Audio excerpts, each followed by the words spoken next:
Hello and welcome to the Futro Hidden Movie Gems podcast. I am your host, Ty Spiker Christensen. We'll kill many people. No, we're not killing anyone. Okay, we'll just kill a few people. No, we're not killing anyone. Okay, just one person, one stupid person that nobody likes. Now that just sounds mean. No, that just yeah, that just makes me. That's just sad. All right, and we've got Jordan Christensen on the pod. Hello. I'm sorry. I don't have it fresh in my mind because I saw it right when it came out. So I apologize for not. What's the matter? You didn't take remembering notes my after you saw it? Same. You didn't take notes after you saw it? I can't believe you guys.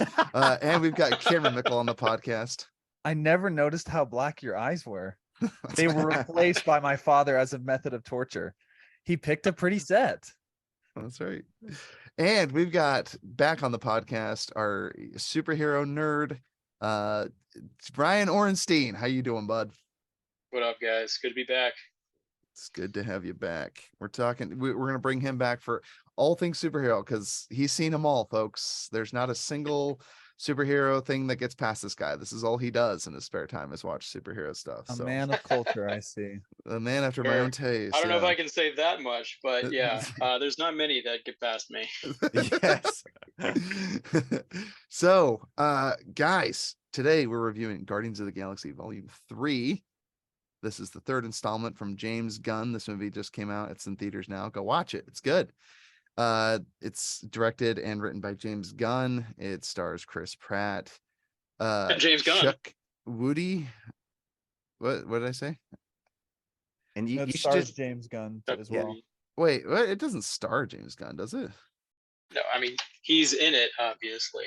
Is he in it? But if you go and look at the cast members, he's like I know like his fourth or fifth one brother listed. Sean Gunn is in it, right? That's definitely his brother. He's the guy. Yeah, I with was the gonna mohawk. say Oh, that then that's hero. just my bad. Yeah. That's his brother then. Oh, I thought he made a Yes. cameo. Maybe not. I don't know. He just gonna might have. I don't remember seeing James Gunn in it, but I wouldn't be surprised if he's like an extra or background. But And yeah, one of the his best brother is voice prominently featured actors as ever, the mohawk Bradley dude with the Cooper. arrow. That's John Gunn. Yeah, not bad. Bradley Cooper is the voice of Rocket. Dave Bautista. It's got Karen Gillan as Nebula. I don't know who Mantis is. Palm Clementif. And of course, Vin Diesel as Groot. Okay, real quick, I was actually gonna quote, I just have to mention this. I love you guys. What the freak? I know. Yeah, that came out of nowhere. Okay, no one addressed it. But no the question is, cared. did he actually speak it in English, or was it just the audience supposed to be supposed starting to be understand understanding? speaking Yes. Groot also? But that's what to James me, Gunn- that's not fair. I kind of didn't want it because I understand what you're saying, but I was like, he should have just left it as M Groot because the whole moment of the first movie was when he said, "We are Groot," Yeah. which was Yeah. I love you guys. But anyway, Yeah. when I heard it, I was like, "What the freak?" Because I did like that Gamora that was the whole point, was that Gamora at the end understood him. Because she's like, Sure, "Oh, you yeah, guys are just exactly. saying whatever it is you think that he's saying," but they literally, Groot gives them plot points, and they're like, "Oh, you're saying Star-Lord dove out a window with wings." So it's like they couldn't have made it out because they weren't there. So it's like clearly they do understand this language. It's like a Wookiee, right? Chewbacca. And it's at like the somehow you very understand end, them. she actually responded to him, proving that she understood him. That she Not just understood the "I him. love you guys," but he said Exactly. something and she responded the same way. That's what I'm saying. Yeah. It was Well, see, totally fine, Ty- but then they went the extra mile, and I was like, "What the freak did Vin Diesel But- just say?" But I was all like, these characters can speak Groot, and other characters can speak other languages. Who's to say Groot and his species can't learn other languages too? Yeah, There you Sure, go. they just normally Well, only say that. Ty, James Gunn actually said in an interview that the reason it's that we hear "I love you guys" is because after 3 movies with him, we finally understand him. There you go. Oh, So that's we're a part it of is his the audience family. understanding. yes. Okay, quick question. Do you guys love or hate James Gunn? We'll start the podcast off with that. I like him. I actually like Oh, I James love Gunn. I apparently don't know who he is because I thought he was Sean Gunn. No. It is funny because if I look through his IMDb, I have friends that hate James Gunn, kind of like I hate Darren Aronofsky, right? They think he's full of himself. They think he thinks he's the top stuff, but he thinks that the use of colors and music is cheap because he doesn't have a lot of creative ideas. But I'm like, I think Guardians was one of the things that literally cemented the MCU and greenlit so many unheard of projects. Like, who the freak knew who the Guardians of the Galaxy were before the Ooga Chaka the Yeah, I Blue sure did Suede not. song even came into existence. Like no one You knew. call me the superhero and- nerd, but I didn't know who they were at all. And I just to, don't think many to people defend deep Ryan, dive. James Gunn actually is in Guardians of the in Volume 3. He's Lamb Shank. The freak is I Lamb don't know. Shank. I don't know, I but he's deserve no in it. defense though, because I literally thought he was Braglin. Oh no, you're chilling. Thank you though. Yeah. Yeah. Anyway, because No, I agree. I completely agree with Ty. I think that, for me, Guardians kind of, you think of Marvel and they succeeded because of the goofiness element, but Guardians is really what, like, I don't know, kickstarted or solidified that. Like, Guardians themselves was the whole theme was how goofy they are. They literally say that in one of the movies where they call them Plucky. And he's like, don't call us Plucky. We don't even know what that means. Yeah. okay, so I'm looking at just to give you a sense of who this guy is, right? So he did Slither. I He love directed Slither.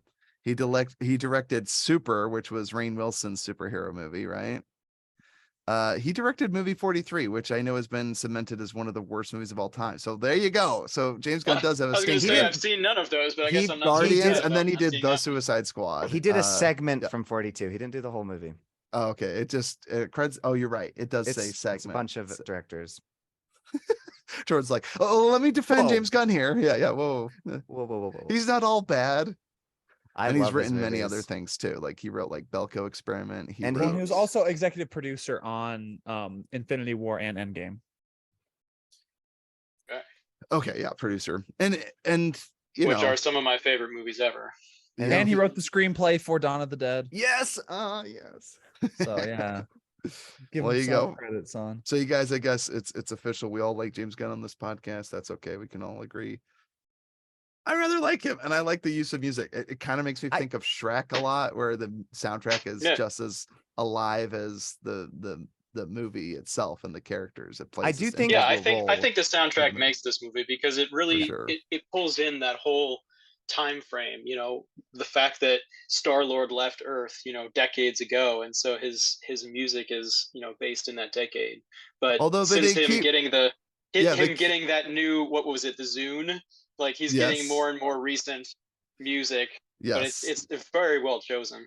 Yeah, 60s, and then it was 70s, then 80s, or let's see, it started with 70s then. Yeah, it was 70s and then 80s, and then now it said 90s or 2000s by the end of this movie, 'cause right? It was Dog, doing Yeah, I Dog think the Days is very the end he shows 2000s. thousands. I'm just saying he didn't capture my 90s, I'm like, I don't know where Blink 182, Nirvana, or Red Hot Chili Peppers or any of them are. I guess Red Hot Chili Peppers could be 80s, but either way, I was like, come on, man. I mean, he still chose Beastie Boys, I guess.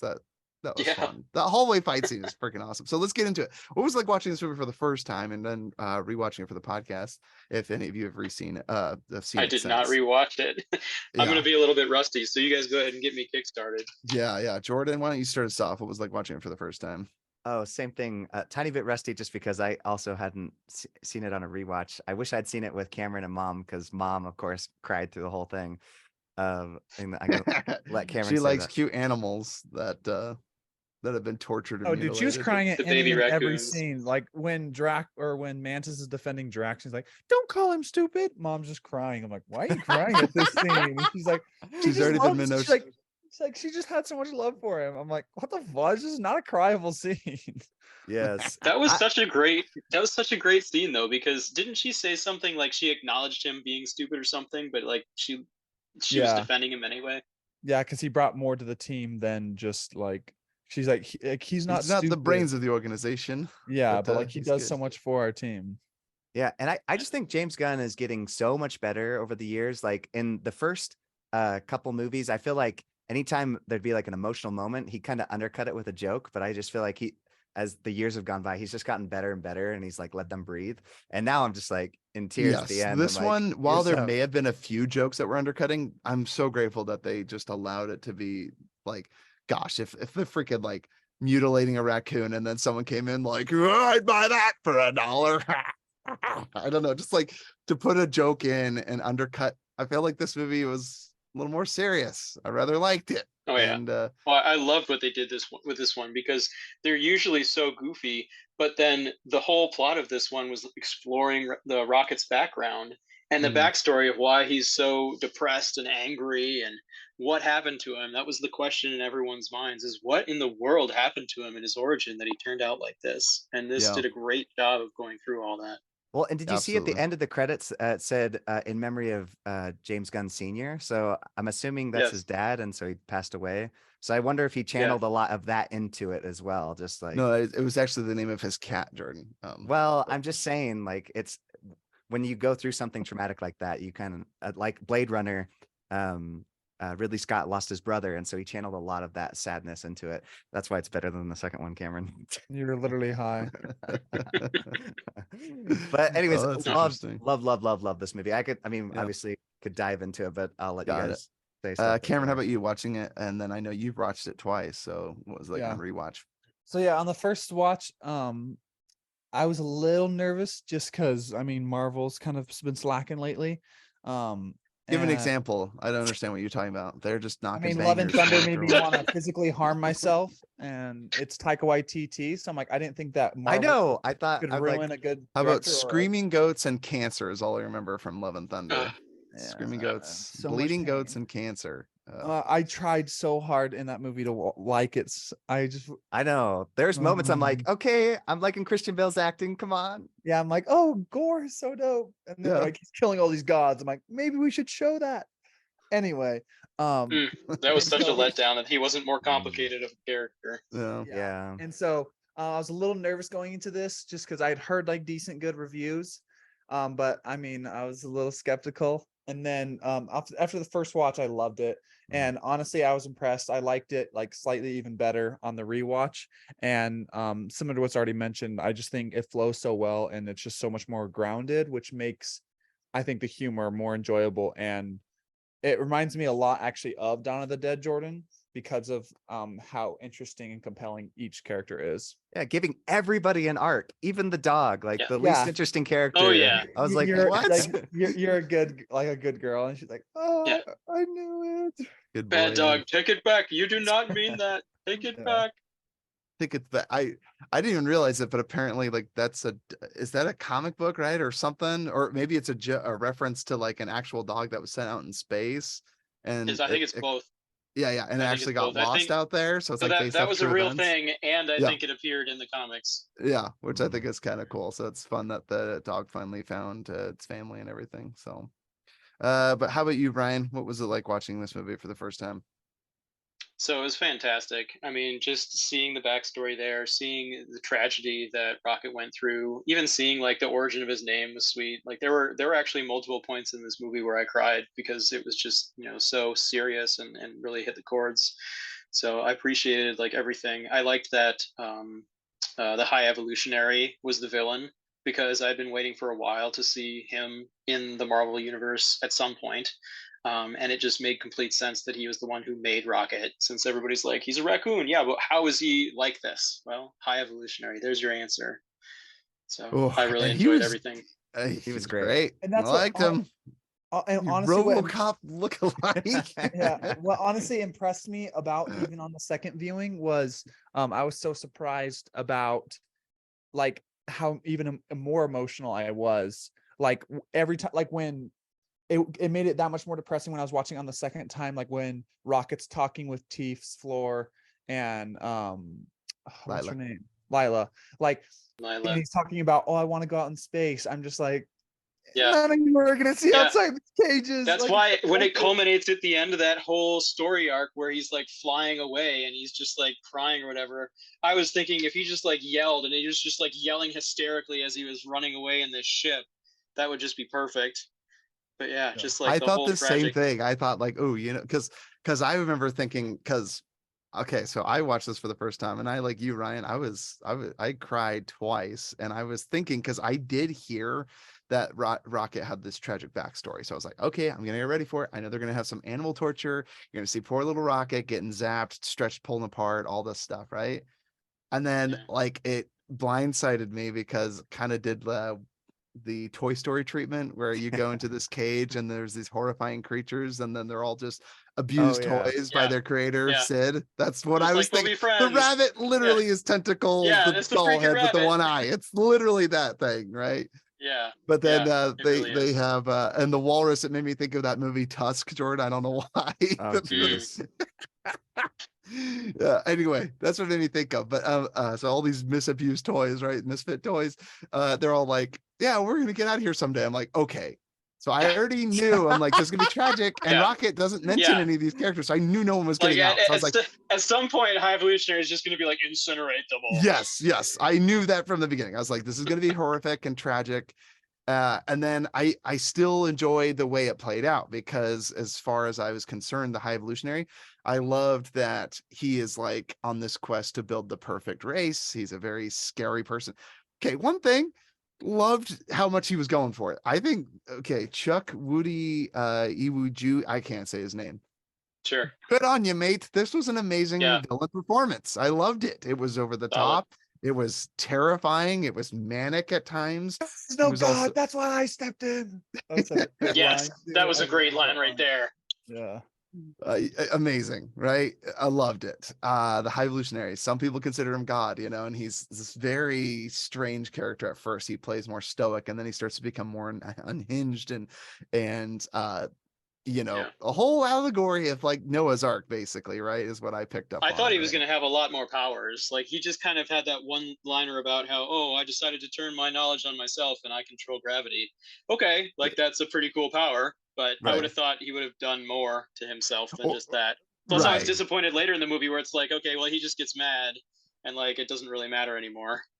Yeah, he gets angry and just Yeah. blows everything up, which again, Yeah. I guess kind of But then works when as they fight him revenge. and like actually kind of defeat him, it's like, well, he just decided not to use his powers at all there. Like, okay. Don't even get me started on the fact that they just kind of like walked away. I'm assuming he's dead. I'm like, maybe they want to leave him for another movie, which I'd be totally for, because I really liked his villainous, you know, Yeah. literally a mask of his former self, which I really liked. So Yes. there's so much to praise about this movie, but yeah, it was a thrill ride watching in the theater. And even knowing about the tragic thing, I was like, oh, this is as sad as it's gonna get. And then yeah, like you said, there was like, oh gosh, like somehow they're gonna make Rocket even feel bad Oh, for it, no. because it's like he did everything he could and it still Well, wasn't see, and enough, that's and what that's when it hurts. That's kind when of it hurts along the those same most. lines. That's what I really loved about it, is it reminds me a lot of Batman Begins, and why I loved like the Christopher Nolan take on it is I love the fact that he did a route where like Bruce was partially responsible for his parents dying by being afraid. So his fear made his, and so the same thing with like Rocket trying to get them out, like Right. His killed escape them. Yeah, and it's attempt like was what it's killed like, them. even if you told him But they like were going to die later anyway. exactly, but even if you But he told didn't him know that. but even if you Right. told him that, like they would have died the next day, like he would still be like, but they died because of me, and like Yeah. I Well, and they survived. also didn't die by the incineration, because it was literally like the fire, the guys Yeah, it were was just firing crossfire. guns at him. It was crossfire, and it was just like a moment where he was even freaking them out, and they trusted him. They're like, "We're getting out of here," and they're like, "But what about the promise to the new world?" It's like, forget all that. You No. need to come with me right now. It's We a need to get out of lie. here. He's not bringing Now us. I had so many thoughts about where this was going. I was like, oh no, they're not going to believe him. They think he's crazy, and then he's going to have to end up leaving them behind because they refuse to come with him. But no, it was even more tragic. It's like they did believe him and they were ready to go. And then It's they were know. killed. Yeah. I can't But even. I Yeah, hated the plot hole that the High Evolutionary, like I get his perfection and like that hysteria, but like the High Evolutionary, he didn't even plan on bringing Rocket, even though Rocket was the one that like had the breakthrough.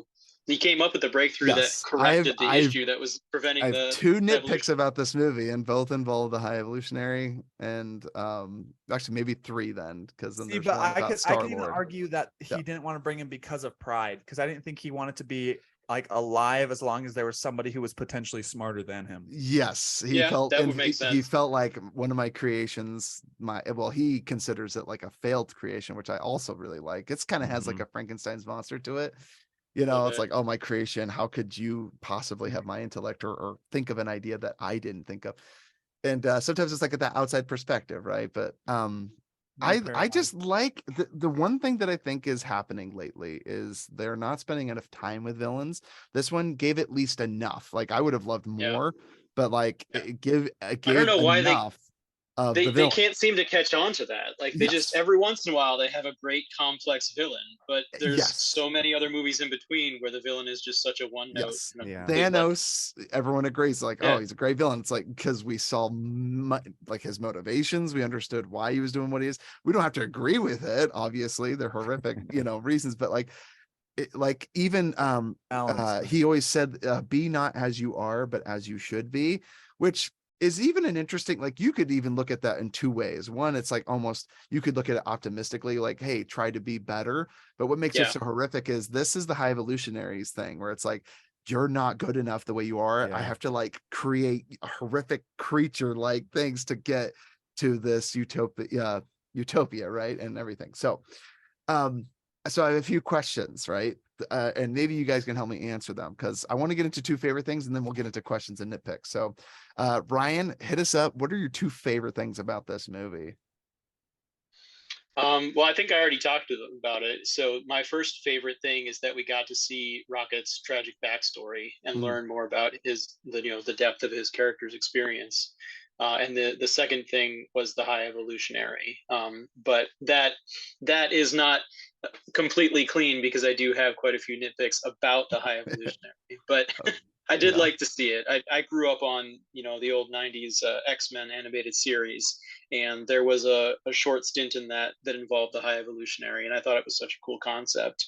Like, I actually don't know a ton about the comic books. I know just what I learned from the X-Men cartoon and Spider-Man and Silver Surfer, Fantastic Four. And then I've learned a little bit about comics through various YouTube videos since then.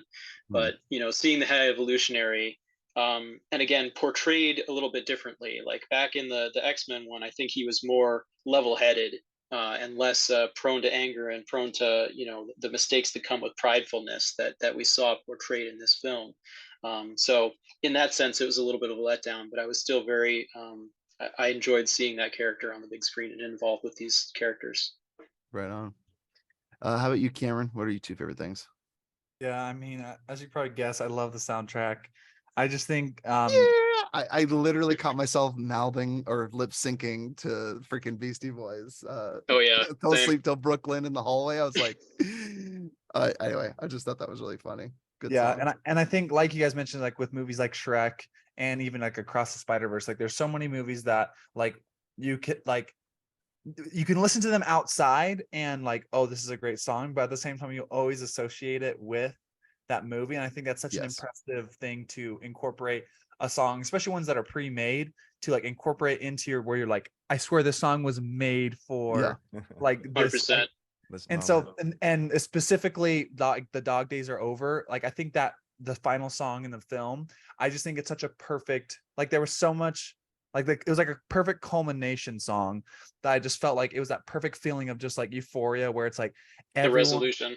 yeah. And I just felt like it's a perfect combination of talking about like not everything is solved, not everything's perfect, all of us are flawed, but we have each other. And that's why I love like even Drax, like his arc of not dancing, like it's mentioned in Sure. the first and I second mean, you movie could that you he could doesn't definitely dance. see that coming, especially at the start of this one, where he's like, "People who dance are idiots," and I was like, "Oh, he's definitely going to dance by the end of this movie." Yeah, and that's what I love too, is it's mentioned also in the first and second movie. It's mentioned that he doesn't understand dancing and doesn't like it. But he did a killer of a monkey impression.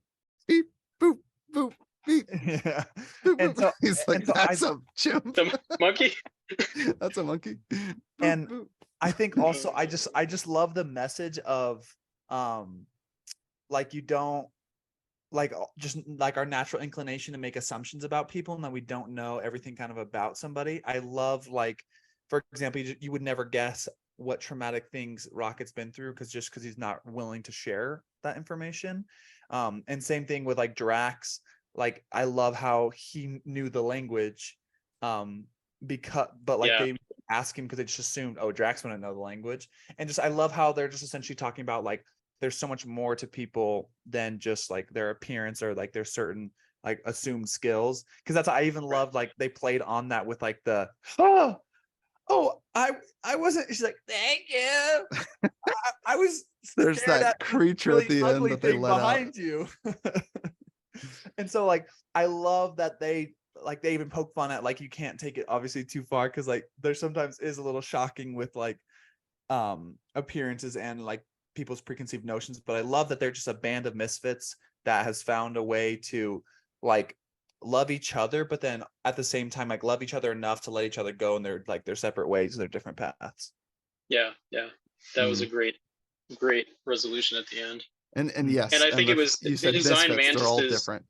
Yeah. Yeah. Oh, they designed mantises on purpose too. I think because I like that part where she's like, "Oh, these won't hurt us. They eat batteries or whatever," and so she just like makes friends with all three of them and wanders off with them at the end. Isn't Where you that think the of alien that mantises eats like such Drax a though in the physically weak. second movie? Well, Right? he So like in the jumps second into movie, its it mouth. doesn't Oh, he really jumped eat into it. its mouth. Yeah, he was jumping into it while then they were cuts it up. trying to defeat it. Got So it. I think it's fitting because I mean she's viewed as a physically weak character. So then of course she has to have like the classic Marvel female bad moment of like, yeah, I can control huge creatures now. So we're gonna That's go. right. That's right. Women empowerment. But it wasn't overbearing. But at the end, I did have that thought where she's like, "Come on, slugs, let's go," and she leaves, and I'm like, "Where is she going?" Yeah, she's going to have her own adventure. She's gonna go Not- have Not an just be a adventure with side these three character in this group. slugs. Yeah. My yeah. favorite thing Yeah. though is Drax being like, "But who's going to protect you? Yeah, You're weak." but that's yet another great aspect about their story arc is that he has always been shutting her down, whereas she Mhm. has affection toward him. And now here it takes the reverse of like, no, I'm coming into my own, so I'm actually going to take a break from you and everyone else. And he's like, no, but wait, I actually kind of like you being around, and he's kind of forced to admit that. Yeah. Jordan, how about you? Two of your favorite things from this movie? Yeah, it's definitely already mentioned, but I love James Gunn's characters. He writes, like we mentioned, he gives them all arcs. I mean, even down to the gold kid. Like I was like rooting for him, and I was Oh, so sure, Adam excited. Warlock, 100%. Yes, I was like so happy when he joined with them. I'm like, yes, Yes, please. Like I love this person.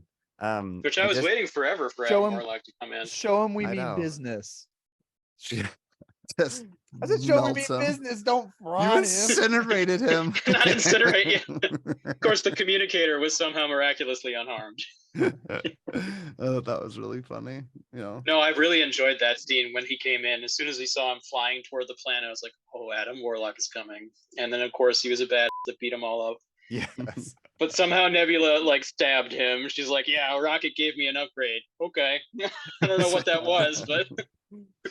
So if I Yes. had to narrow down two of my favorite things, I would say it boils down to some of the I think so Jordan, you have to against say what your my second other one after friends these. had said. What's No, that? it's that's it. I said the character writing, and then everybody got arcs. Yeah. Cameron, I know Jordan finished. his That's thought. that's both characters. Nice try, but okay. Hey, arcs It is is a like- different thing. He likes the character arcs. All right, and he I likes love the James character- Gunn's writing. There you go. There you go. So I really think that some of the folks at Star Wars and all the other Marvel properties, they should just take a few notes of like, I don't They know, should. the costume design, the Yeah. aesthetically pleasing. It's colorful, it's different, it's imaginative. I And just I feel love like that people were actually in puppet costumes. I was like, yes. some of the funny yes, like the costume designs. What's the guy, Firefly guy? I don't remember what his name is, but he's Oh, in that heck yeah. ridiculous crab Yeah. outfit, and they're all like the head of Sure. security. Hilarious. Like there's this Yeah, that was ridiculous martial fantastic. outfits. So funny. Like I just wanted to see more of that. And That was and- one of those moments where you're sitting in a theater and I actually was like, it's the guy from Firefly. Kill the carrot so they know we mean business. yeah, it's like kill the cabbage. Yeah, it looked like a SpongeBob's pineapple or whatever. And he's No, like, he looked like a "Ugh." carrot. It's so funny. Dude, he's like a green head with a little green hair, or he's No, he was like a orange. He was golden. orange. Yeah, it was orange. Yeah, Mhm. it looked like a Yeah. pine. It looked like SpongeBob's house. Am I crazy? It looked like a pineapple. Well, But she they called said him he's a carrot. cabbage. That's another funny thing about this movie. They keep calling Rocket like any other animal other than Yeah, raccoon, yeah. which makes me Sure. laugh. They're like the panda, Even trash even panda, when the- he's dead, he has that moment where he has that like near-death experience and he's talking to Lila. At the very end of it, he's like, I'm not a raccoon. And then he goes back to the High That's Evolutionary's right. chamber. It literally says raccoon. I'd be like, oh, I guess I am a raccoon.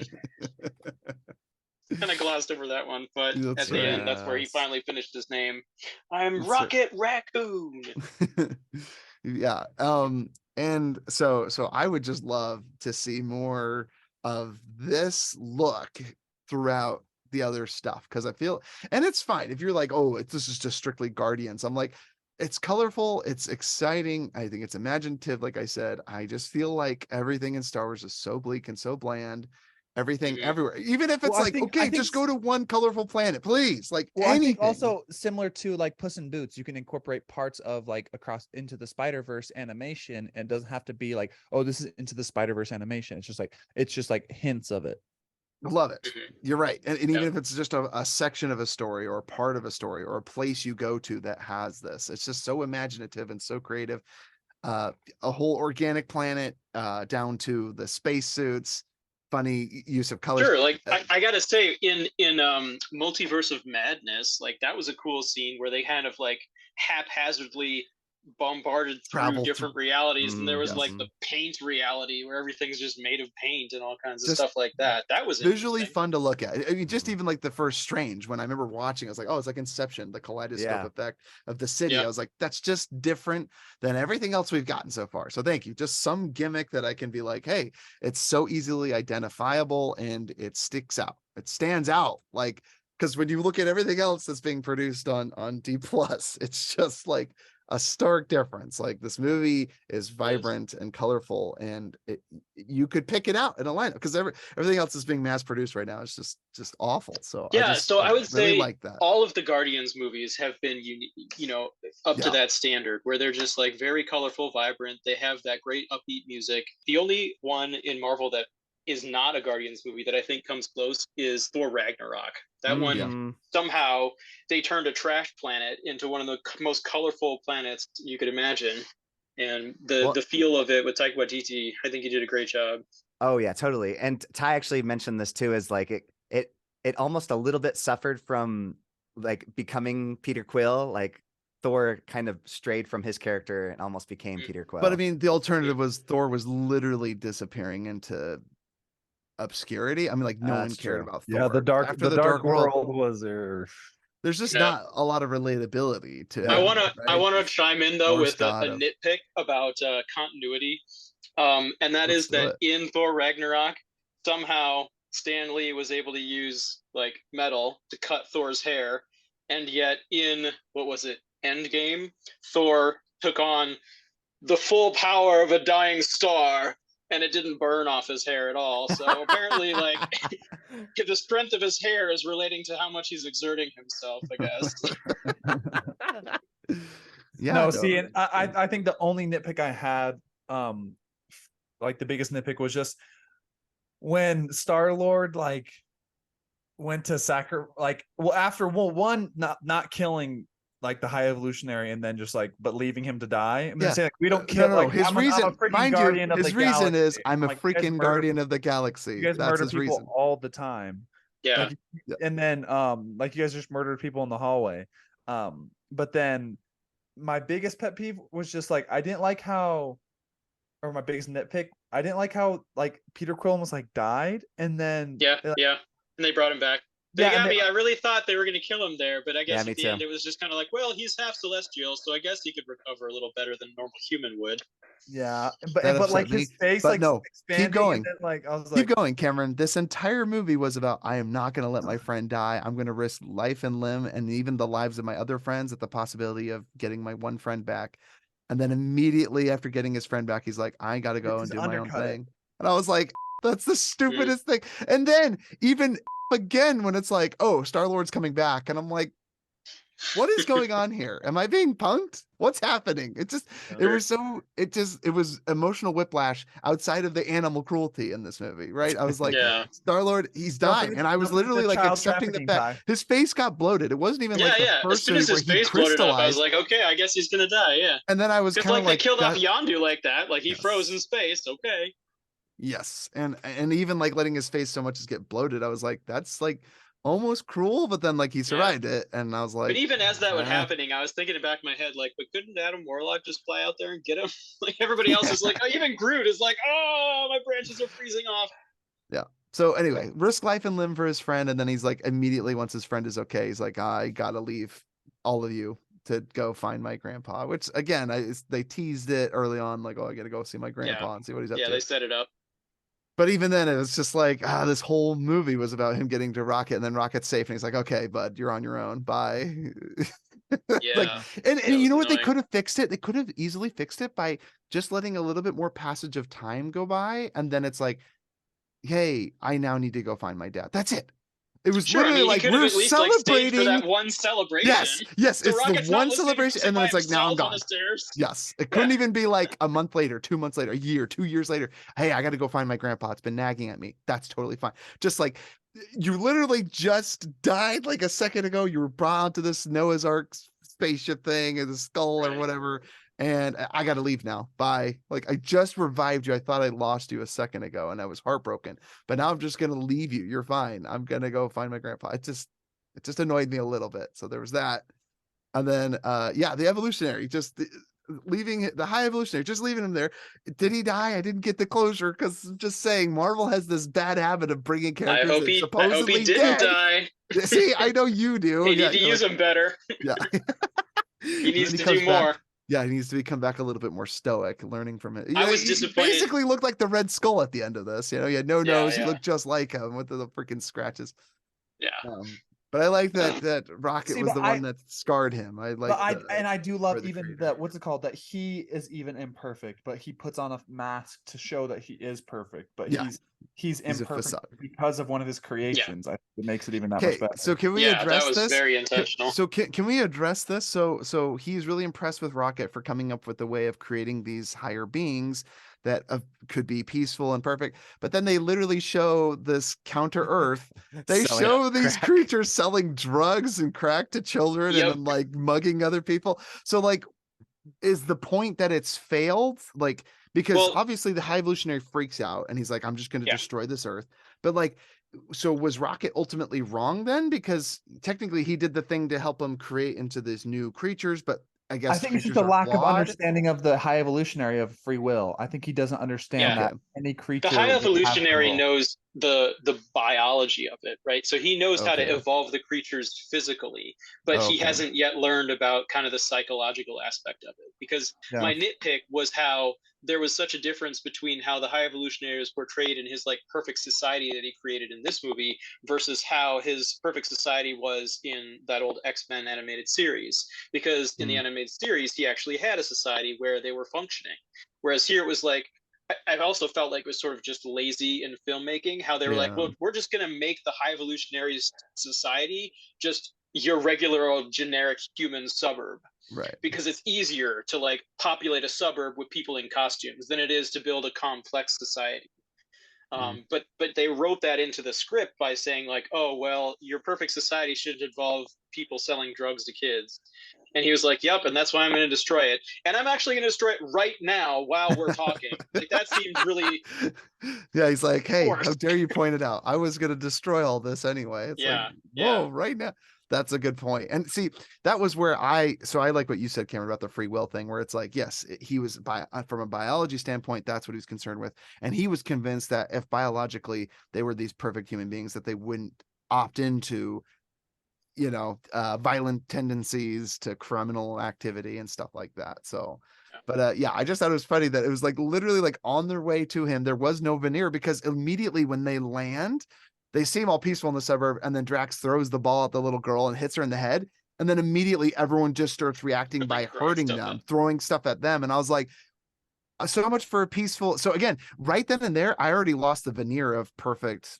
Like, I immediately was taken out but again, I didn't know later on they would show literally creatures selling drugs to kids and then like violent. That's where it really went wrong. Like, I wasn't so disappointed disappointed that they defended themselves. Like, it's not like they whipped out a bunch of automatic machine guns and started blowing them, but like they were just like throwing random things because they're like, we're peaceful, we don't really have weapons, we're just going to try to defend ourselves with whatever. Sure, and no, and that's totally fair. But again, to not knowing what was going to happen, I was like, oh, like the high evolutionary should already be upset about this, because again, they're not very understanding. At least he threw a ball at a girl too hard. Like, anyone could be like, oh my gosh, like, and they would be shocked by it, but they immediately just start attacking them. That's all I'm saying. And again, with balls and whatever they had available, I'm just saying right then and there, I was like, oh, like, maybe you could say that was just a precursor for what was to come, but I was just saying in my mind, I was like, okay, well, this already doesn't make sense. But then it's like no, they're like it's basically Counter Earth is just Earth. Like A the lot of suburbs the are plot pretty points, good, and then the a lot of the city's plot full points of in this crime. movie are because you kind of have to, as a writer,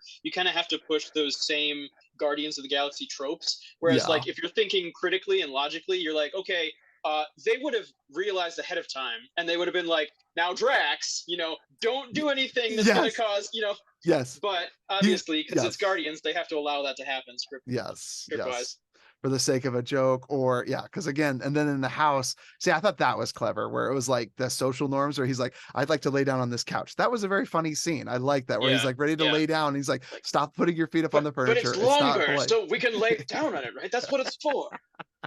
Sure. I thought that was funny. And then I love that they're all like a lot of it was based on communication, right? They were like trying to convey to this family what they need. And then her voice for dying is like the same as what was it? She's like, Yeah, you're well, dying. they said it was the same, right? Eh. But obviously the audience knows there was a difference in the tone and how she was saying it, but then whatever, Drax or whatever is like, no, it's the same. Yeah. Mantis is like, the raccoon. He's like, no, he's gonna think the raccoon is already dead. He's like, sorry. And then she tried to do something else and does the thing again. She's like, now you think that these two things mean the same thing. It's just really funny jokes to be had there. Yeah, well, Yep. I love the jokes too of the one guy's like talking bad about his the guy he's training like right in front of him. Yes, I was gonna say that earlier. Yeah, I got one of those. The I got whole one of strategy those. of like having rapport with the other guy about complaining about someone who's on your team. So good. It's like that. He- That definitely The that would have boss's created nephew. some rapport, but not so much that they would have been like, oh, well, I guess you're good to go then. It's like, okay, well, we had a bounding moment here, but like, also, where are your IDs? Who Well, are you see, guys? yes, yeah. Or when he's talking to him initially, he's like, "Hey, so you've seen that new like hyperdrive? What I don't know what he's saying." And he goes, "Yeah," and he goes, Oh yeah, "I just And made then that he's up." like, I made it up. Yeah. Oh, I thought you were talking about something else. Yeah. Yeah, he's like, "You know what? That's I just made classic. that Like up." he totally baited So him. funny. Like you're Yeah. clearly faking. Mocking him. That was so funny. I love that. And then like I loved how Mantis again.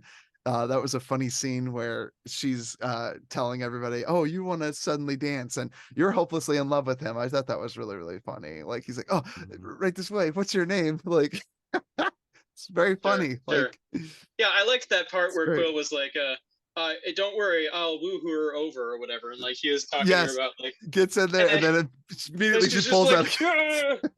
and then at the end of that scene, he's like, yeah, I totally got her. I knew she liked me. Yeah. And I love it. Like Initially, that was one where there was actually character progression in Quill, where instead of just being Yes. dumb, he was like, no, really, I just needed to get into the system. Yeah. It's a Well, and great I even moment. love that he's like, no, I was winning her over. She's like, I actually thought you were kind of a douche. Yeah. That was good. But then he's like, "Hey, look, we just need to get this out." And he goes, "Psych!" And then all the machine, he like Yeah. messes with all That the was great. suits, and they all start flying into each other. I thought that was great. That was a real good moment. That was one I didn't see coming. That was really nice. My other nitpick. Okay, quick question: do you like Gamora leaving Quill and just being her own thing, and Quill coming to terms with her leaving? Like, I thought the whole point of this movie was so they could like be like, yeah, she could fall in love with him, or like I think create this they're stretching it out. Yeah, They want to do that, but they only wanted to Yeah. hint at it in this movie. That's why at the end of this Yeah. one, she started like bonding with him when they were sort of like talking to each other from their backs. right. But then, I mean, he had to go do his whole find his relative on Earth, and she went with the Ravagers. So I think they're just setting it up for something more long term. Right. I could see that. I guess it's just not going to be manned by James Gunn. James Gunn like now owns part of DC, so I guess he's done doing Marvel movies from now on, and it's got to Didn't be know doing. that. I think he's doing a Sadly. Superman story right now. Yeah. So Yeah. Anyway, who knows what that? He might I don't save know. DC. Could they get I mean, Superman the right? Suicide Squad was good, so The Suicide Squad was great. So Yeah, if you can good. do a fun Superman movie, I'm all for it. So Yeah. Maybe get Nick Cage to be Superman. Yeah. Don't even. I'm joke stoked about that. seeing the Flash next week. I mean, I think that was a great idea that they. I have a sneaking pulled in suspicion that Michael Keaton as Batman. yeah, That was I have a good sneaking move. suspicion if they do a bunch of like all these multiverse Ryan, movies have you seen the Nick Flashpoint Cage, paradox? like- Yeah. I think. It kind of looks like the Flashpoint paradox. Yeah, like, I think that's what plot. they're gonna do because Yeah. him having turned back time, very very short term to save them at the end of the last movie. Now they're exploring the, oh, well, I can go back and fix other things. And Bruce Wayne, in the trailer, at least to his credit, as a genius, is like, yeah, but you could mess up a lot of stuff. And so now it's like, well, I'm going to do it anyway, you know? Because of course. Because Mention it of was very Zod and similar. everything else, Like yeah. it had like the skinny Superman, except in this case it was like Kara Danvers of Supergirl. And then but I was just surprised because like in the other one there's like Aquaman and Wonder Woman, like that war. But it looks like in this one they're having Zod, which I'm interested to see if like that's any good. So Sure. they go Yeah, back and they'll rewrite have the to Man of put Steel some or effort whatever. into it to make that good. Yeah, his character has some potential. Yeah. But yeah, we'll see what they do. I think it's just more fun that they're involving, you know, characters like Batman from other previous universes, and they teased the original Batmobile as well. So Yeah, but I mean, DC has a history of taking amazing animated plots and then somehow making them so much worse live action. yes, It's so bad. One other note I have in my thing, it's not necessarily a nitpick, but I just said a little spit appears to be like a lot of acting. I don't know why. Just every time a character's getting emotional, you just notice the spit in Star-Lord's mouth when he freaks out when Rocket's appearing seemingly dead, and a lot of characters spitting. Okay, but I evolutionary spat a few times. I'm like, it's conveying emotion. I think my favorite moment of the movie is like it was like the most emotion I'd seen in a Marvel movie since I think like Endgame or Infinity War, was when Rocket let out that howl. Like that, just that. I thought that was so good. I was like, wow, Bradley Cooper's really doing 110%. Yeah. Yeah. And even like for a PG-13 movie, like scratching up High Evolutionary, the way they cut that did a good job at kind of like Psycho, where the close up of his mouth, a little bit of blood, like it's pretty horrific because again, what's happening, and again, the content matter of and it lets your imagination like until it doesn't when he actually peels out the face and you see it. Peels off the stretch mask.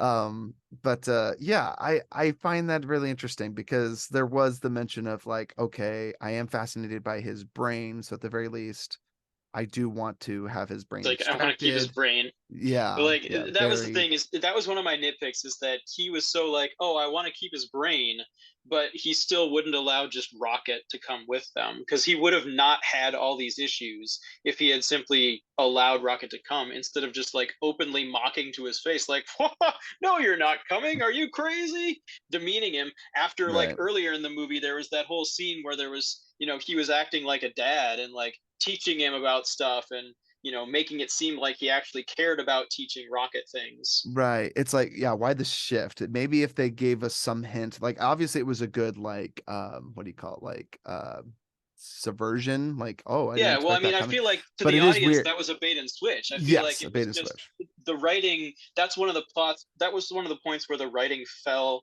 through, where they should have had some better reason for him to not bring Rocket. Even him being like, this is what I think you could have fixed it, is High Evolutionary could have been like, oh, I want to keep you, Rocket, and I'm going to give you this land. He goes, okay, my friend's got to come with me. And he goes like, I can't bring those ugly, because he's like, you're the only reason he wants him is for his mind. But he tells them like, you're special. They're not the genius. They're not special like you are. And then he has to choose between leaving his friends, and he chooses his friends. And then like, why not just do that? That's the easy fix right there. Yeah. How does a handful of guys on a podcast think of that? And they can't do that when they're spending their time writing their script. Like, that's right, dude. They should be paying us the big bucks to consult them, dude. James Gunn.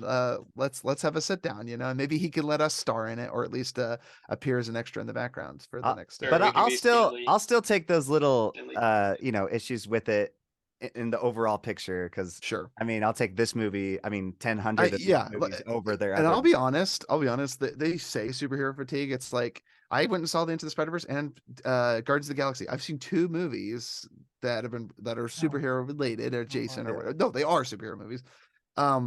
And I don't feel the fatigue, but I also feel like this kind of feels like a nail in the coffin. Does anyone have any project right now that Marvel's working on that they're excited to see? I can't think of a single one. Well, but I was like reluctant. Blue Beetle, it's DC, but Blue Beetle, I'm so stoked for. I freaking love so you just proved my point. So there's not a single Marvel property that you're excited to see now, right? We'll see, but I don't like Marvel a lot naturally, so I'm always DC. Interesting. So I'm going to say something that probably isn't other than gonna Across the Spider-Verse 3 or whatever. Well, yeah. no. So Okay, I really liked Captain Marvel. And I want to see Okay. more of that character, but I think they run into Oh, you want to the see the writer's Marvels? roadblock of like once you have a character that's that powerful, how do you create a compelling script? Because I saw the trailer One for Punch Man. Marvels and I was like, oh no, like I don't know. I would need to learn more about what's going on in that because it seems like they just took a great character and they're putting her in this like tremendously underwhelming storyline.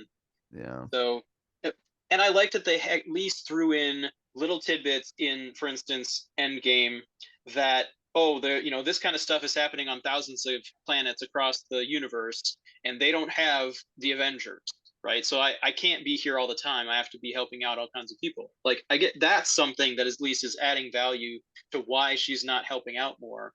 But to then throw her in a movie with these other two characters, the plot can't really be that amazing because Yeah. it doesn't seem like they're creating a challenge for her power. I was amazed. They played a really long trailer at the beginning of Guardians 3 for Marvels, and I was amazed at how little Brie Larson, an Academy Award-winning actress, how little she's featured in it and how Mhm. many few lines that I'm like, they are just helping this one.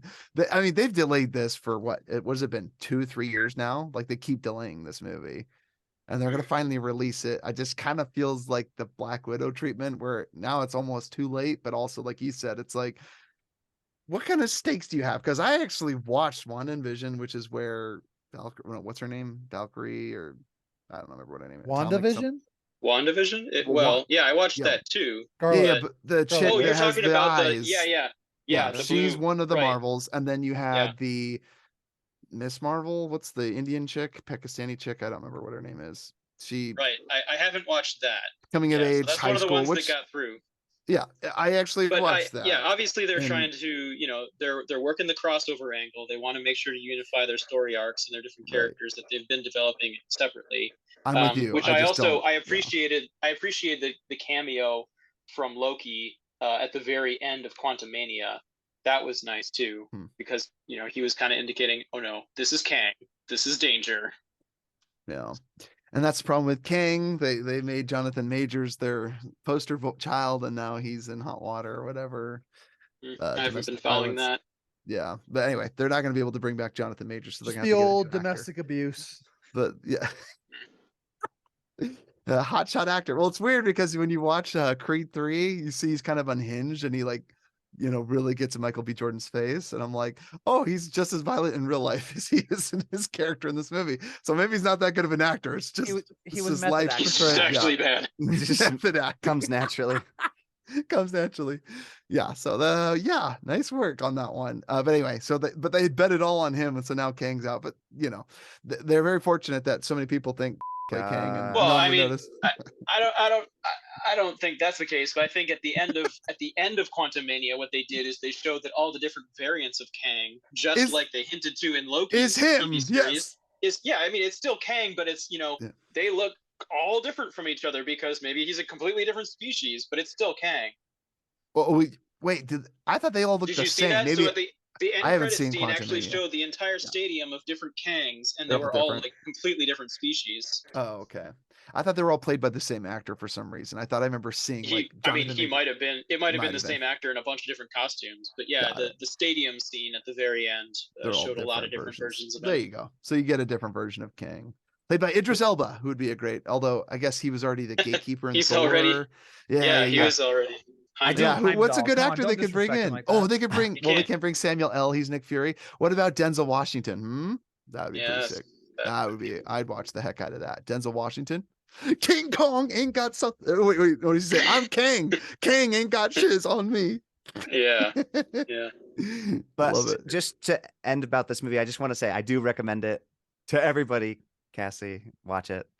Yeah. Watch it, but prepare your little heart. It's if you have a problem with animal cruelty, this movie's gonna wreck you. And it doesn't even Or child trafficking. Yeah. All the horror Or just cruelty in general. Yes, cruelty to children and animals. Yes. Yes. Yes. And then one last nitpick. The Warlock, what's his name? I liked some of it. I Adam just feel Warlock. like it Mercenary? felt Sure. a little tacked on. I felt like they kind of maybe had He written him was into a so corner because his they character teased was a him in the little bit last movie cheesy, and then but he was kind of just like an afterthought in this movie. yeah.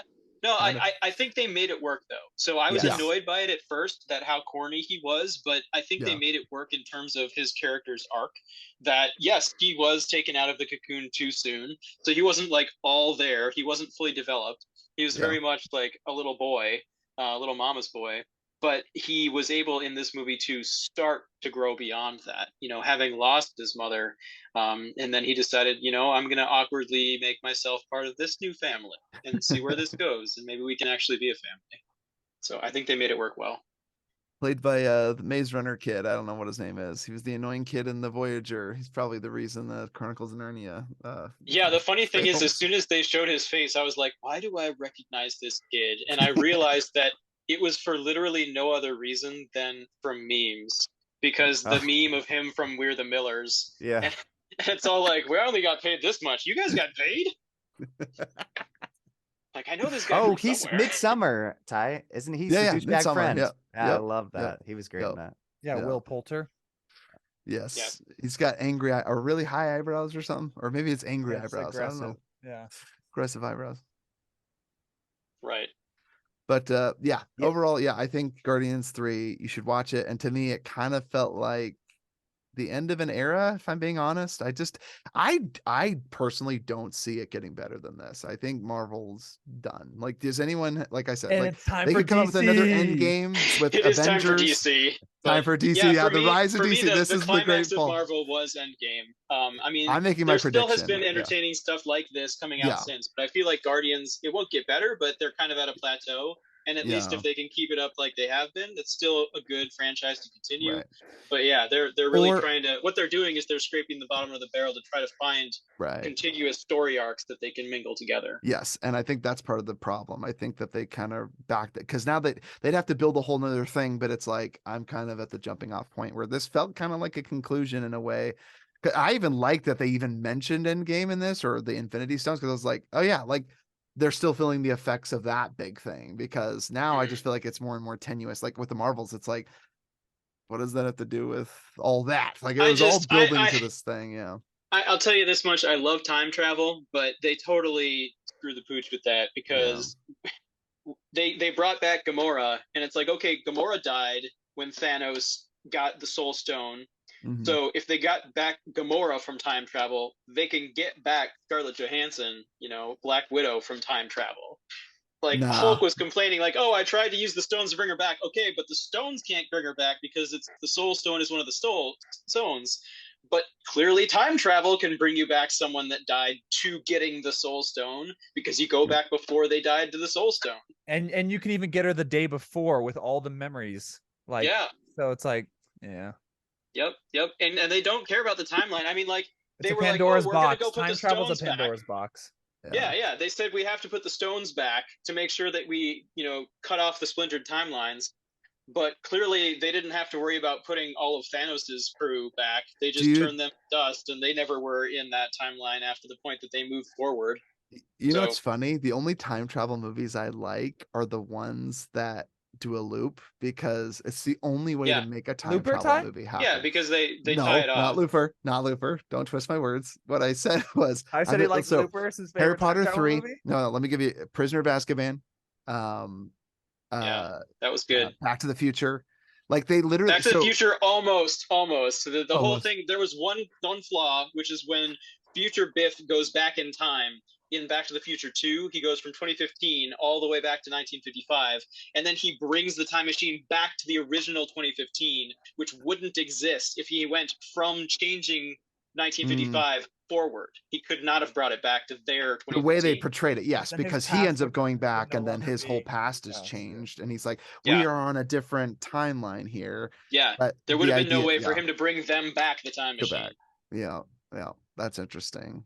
Because the whole future would have been changed. So that I agree with that. But see, the first one again, that's going into the second one. The first one is a it perfect shows good writing when they cut. or even Tenet. Even Tenet is a good example of this, where again, all the events that are happening, it's cyclical. It's already happened. Yes. Exactly. like what I love, like There's Harry a couple Potter. other really obscure movies that do a good job of closing that. Yes. Yeah. Like that's the way I to can't do it, remember. where you don't understand something, and then eventually it's revealed that there's time travel, and then it's revealed like, oh, we were the ones that were effectuating the change that brought about what we need to get done. And it's through time travel that we're able to finish this one task, right? Where we couldn't have gotten to it in the first place. Yeah. Even the crew that did Shaun of the Dead had a time travel one where they did a good job with that. I Oh, don't know if you guys ever remember. wait, so at World's no, let's see. It's not the Cornetto. It wasn't trilogy, World's Hot End or Fuzz. anything. It was Yeah. it was just this one where they're at a bar, they're at a pub, and they go in like the bathroom. And when they come out of the bathroom, apparently there's this time paradox thing that happens where they time travel every time they go in and out of the bathroom. Oh wait, and wait, is they this a close the YouTube loop with video? that. No, it's an actual movie. Oh, Yeah. okay, because I've seen that. I don't know if I showed you guys that, but yeah, he gets in a time loop in the bathroom. He's like with himself, so he keeps seeing versions of himself. It's crazy. But anyway, You wanna get folks, into what we we've end seen every lately? and we end every podcast by sharing movies that we've seen lately, movies that we're looking forward to seeing. Ryan, why don't you hit us, unless you want us to go first? I don't know Certainly, if yeah. you- No, I can go first because there's two movies that I'm looking forward to seeing in Yeah. the near future, which is the new Spider-Verse movie, Across the Yeah. Spider-Verse. Haven't seen that yet, as well as Oh, Flash, so which comes good. out this weekend. Yep, good movie, the Spider-Verse. I haven't seen the Flash or anything, or I guess it's not out yet. It's coming But out. it'll come out this weekend. Ty's Coming out like, this I've weekend. seen it. I've traveled to the He- future. Ty knows time travel. I've seen it, and Ezra Miller is very sorry for all of his shenanigans Yeah. in real life. Go support his movie if you don't care about his personal life, right? Separate the art from the artist, folks. No, I'm kidding. The Spider-Man, I think you're gonna enjoy it, especially if you like the first one. Sure, it sounds like a lot of Into the people really like that one. Yeah, it's a lot of fun. Pretty much if you're a nerd, you like it. So I loved it. Yeah. Oh, and you know what's funny that you say that, Ryan? I would say the one other thing I would look forward to in the Marvel, but technically it's Sony, is the continuation of Tom Holland Spider-Man, starting Yeah. as a broke down, penniless Spider-Man, because you could kind of, in a way, do a Sam Raimi type Spider-Man where he's broke, he doesn't have any money, he has no Tony Stark, he has none of the connections. So I kind of like. Sure. I would be Speaking of the interested to see Spider-Man it. universe as well, like, Yeah. did you catch the whole like Venom getting teased at the end credit scene of one of the movies? Yeah. They had one, I forget which one it was, but he like went into the universe at- and then It's it at was the No end Way of Home, the- wasn't it? Yeah. At the end of No Way Home, No Way Venom Home. came in and then he blinked out. But Yes, Venom was there and then he blinked out, but then the Venom was left behind, or at least a morsel of his whatever. So Yeah, it'll if infect they do the somebody. symbiote, I hope they do the Symbiote. symbiote suit. The symbiote suit is so cool.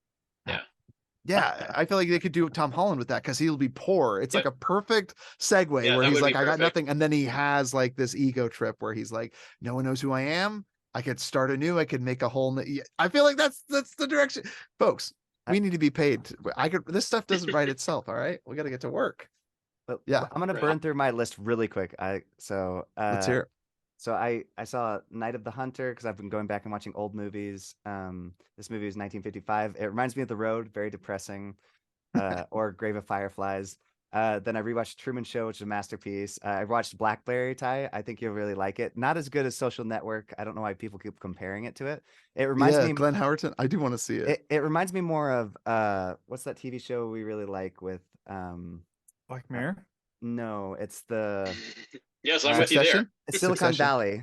Oh, Silicon Valley. Yeah. I was gonna say that. It looks like Silicon Valley, but with minus the humor. Big Short? It's Yeah. not really funny. It's just it's more like you're learning about what happened and you're like, oh, Like The this Big is Short? fascinating. Big But Big Short. Short is funny. Like it's not quite as Yeah, funny. this is But without. that the is actually humor. I thought of It's- that as well. Yeah. And then I rewatched A Clockwork Orange. I know Ty doesn't like it, but I love it. It's There you amazing. go, bro. You need mental health. Yeah, you I- need help, dude. I Jordan's rewatched- watching it as the movie intended. He's sitting there with the brackets in his eyes. I'm just enjoying every minute. And then I rewatched Dread, masterpiece. I love it. It's It's fun. so Is that the good. Keith Urban or Carl Urban one? Um Or are you talking about the Yeah. one with Sylvester Yeah, I think Stallone? he was Dredd. And, oh, is that his name? Yeah, Carl Urban. Yeah, Carl Urban was that? And then from the boys. and then I Yeah. I I think of him as from Lord of the Rings, but yes, definitely from the boys as well. That's right. That's He's right, in that's so right. many things now. He's I in a mean, lot of he's things. hit all like the biggest franchises. And then Yeah. I also so I watched Boondock Saints, and then for some reason I don't know why, but I decided to watch a bunch of movies by this by one of the Saints, which is Sean Patrick. I don't know why I decided to watch his movies because they're not great, but they're okay. Did you see Air? That one's awful. No. That's the guy. That's Oh, the you're other thinking Saint. the other Saint, yeah, because he's from The Walking Dead, and I enjoy Yeah, him. yeah. But I was watching the other guy and his movies. So I watched Saw 3D, and then I watched The Suicide Kings and ICU. ICU has a great premise, and so does Suicide Kings. I don't think they were executed very well. Because Sylvester Stallone is the main character in ICU, and it's like a bunch of people inside a recovery clinic for suicide, and people start dying by suicide. And so you're like, are they killing themselves, or is somebody going around killing people? Like, great Ooh, idea. I do like But that premise. I know That's the dark, premise is dude. great. On paper, Yeah. it sounds amazing, but the execution is so bad, Oh, especially so like because a killer gets. Oh, dude, I so like that. I know, That's but Speaking of that's too Stallone, though, the dark. Three Cheers for the extended cameo in Watching this movie. Sylvester Stallone in a group recovery meeting. Everybody here, kill yourself. Got more to live for. and Not then about how many times you can get hit. It's about getting up and keep moving forward. see, he was telling dialogue, and I was like, I can't understand what he's saying because he was just, and I was kind of tuning it out after a while. But then, Suicide Kings, it's got Christopher Walken. I can't remember his name. He plays this gangster, and they kidnap him to hold him for a ransom, and then he finds out one of the people in the room is like bad, and so he's got to figure out and weed them out and turn them on each other. So that part of it is like the best part. Some of it's not so great, but there's a lot of fun characters. And Sounds kind of like then- Spiderhead, where Spiderhead had an amazing premise and just pretty bad execution. yeah, well, and there were some moments that were really great, but yeah. Yeah, And then I Spiderhead. watched Rollerball. So I watched a lot of movies, and then so because Quentin Tarantino recommended it, and his favorite time is the 70s. And the films, there's like moments that I'm like, this is amazing, and then there's a lot of like, I'm bored out of my mind. And I wonder though if those moments are amazing because I'm so bored. So I don't know. I go back and forth. And then Nice. Quentin also said Halloween H2O is really good, which I did enjoy. I watched that. And then I watched Silence of the Lambs with my wife, which she really enjoyed. And How long is this? Is this the span of 1 week? I feel like that's as many Well, we movies as I missed get last- in a year. we- Like, this is all the movies that you've watched since the last time I was on the podcast with you. we missed last week, so I was doing 2 weeks. Okay, got it. Still 2 weeks, man. You've been a busy boy. Cameron, how about Yeah. you? What have you been watching? Is that everything, Jordan? Yeah, and I watched Jigsaw. Also, really like it because I'm getting ready for Saw 10. Jordan, you should rewatch Spiral while you're at it. Yeah, Spiral is part of it, right? It's part of that. Yeah, Oh, Jordan, I hate rewatch Spiral. Rewatch So- Spiral, Jordan, because so you made me watch it. Cameron, how about you, man? Your Oh, yeah, that movies. movie sucks. I only have two, so while you're real quick, Karen, I'll just throw out my two, because I didn't get a chance. But I watched The Rundown with Son William Scott and Dwayne Johnson, Christopher Walken. Jordan, watch that movie again. It's surprisingly held up. It's kind of Really? like I Indiana liked it the Jones first treasure time, hunting. didn't like it the second time. It's totally fine. Like, it's Okay. funny. It's over the top. It's my anecdote, like, because I won't watch any of the new Fast and Furious, but it felt a lot like that. It's like a When one wannabe of the- Indiana Jones. When he shot one of the guys that did all the cool tricks, I'm like, wow, your whole life was wasted because you just died. Like he Yeah. did all those cool, like, Yeah. you know, Yep. acrobatics. And then I watched the other movie. I just rewatched Hot Fuzz, Edgar Wright. So yeah, Yes. loved it. Simon So Pegg, good. Nick Frost, amazing movie. Mhm. I would even go as far as to say that is a perfect movie. Every line of Mm. dialogue is repeated twice with a different meaning and a Is different. it your top 100? It's gonna make the top 100 now. I need to Good man, good rejigger man. my list so Yeah, it gets it's in there. my- Cameron's comment actually reminded me of something I forgot to say, is that I've been Yeah. really looking forward to the new season of Black Mirror. And Yeah, it I comes just out double tomorrow. checked, it's coming out tomorrow. Ah, That show is so, I mean, they're such good writers. They make it so dark, but they're so on point. Like, everything that they write about is like, this is a legit concern about the way that Yes. society's going. Like, heads up. 100%. Even though I don't watch it, I agree. Like, every episode I've watched, it kind of gives me that existential dread where I'm like, we're already there, or we're Mhm. nearly there. Yeah. All right, Yeah, Cam. yeah. And we've been waiting years. How many years since the last decent? Seriously. And Cameron, how then about you, man? just been watching a lot of Avatar: The Last Airbender. It's amazing. Yeah. The arcs and the characters are just, oh my gosh, it just makes me hate what's his name M. forever. Night Shyamalan. Yeah, I'll hate him forever because him ruining it. And then I showed Man Up and What Women Want took some of my friends, and they loved that's What good. Women Want. It was so funny. We were talking about Yeah. how weird what's his name is, Mel Gibson. They're like, Yeah. I'm Yeah. like, it is kind of funny seeing him in a heartthrob scenario, but and then oh my gosh, man up, we were dying laughing, like the part where like it's so funny, and he's like, Oh he's like, no. it is so funny. Looks He's like so he's like, creepy. Yeah, it's just illegal, but it's so funny. Simon Pegg's great. And yeah, yeah. just looking forward to that. And I honestly probably gonna go see Spider-Man a third time. So Oh my gosh. Right on. I'm jealous. I'm I'm definitely gonna. addicted. Yeah, once it's on to buy, Support. I I'm need gonna find it, help. watch it. Yeah, you do need help.